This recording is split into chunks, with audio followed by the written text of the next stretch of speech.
Hello നമസ്കാരം, ഏവർക്കും പുതിയ വീഡിയോയിലേക്ക്. ഇന്ന് ഞാൻ വന്നിരിക്കുന്നത് റായൻ എന്ന ചിത്രത്തിൻ്റെ മൂന്നാം ദിവസത്തെ കേരള കളക്ഷൻ റിപ്പോർട്ടുമായിട്ടാണ്. വീഡിയോയിലേക്ക് മുൻപ് വീഡിയോ ലൈക്ക് ചെയ്യുക, ചാനൽ സബ്സ്ക്രൈബ് ചെയ്യാൻ വേണ്ടി ശ്രമിക്കുക.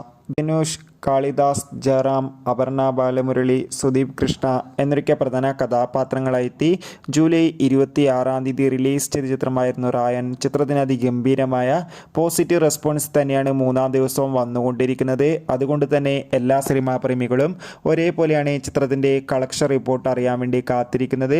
ഇപ്പോൾ ചിത്രത്തിൻ്റെ ഏറ്റവും പ്രധാനപ്പെട്ട കേരള കളക്ഷൻ റിപ്പോർട്ടുകളൊക്കെ പുറത്തുവന്നുകൊണ്ടിരിക്കുകയാണ്. ഇന്ന് ഞായറാഴ്ച ചിത്രത്തിന് അത്യാവശ്യം ബുക്കിംഗ് ഒക്കെ ഉണ്ട്.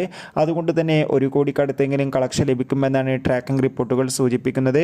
എന്തായാലും കാത്തിരിക്കാം. ചിത്രത്തിൻ്റെ കൂടുതൽ അപ്ഡേറ്റിനായി ചിത്രം കണ്ടവരുടെ അഭിപ്രായം കമൻറ്റ് ചെയ്യുക. കൂടുതൽ സിനിമാ വാർത്തകൾക്കും OTT അപ്ഡേറ്റുകൾക്കും വേണ്ടി നമ്മുടെ ചാനൽ ഇപ്പോൾ തന്നെ സബ്സ്ക്രൈബ് ചെയ്യുക. അപ്പോൾ അടുത്തൊരു വീഡിയോയിൽ കാണുമ്പോൾ എവർക്കും ബൈ ബൈ.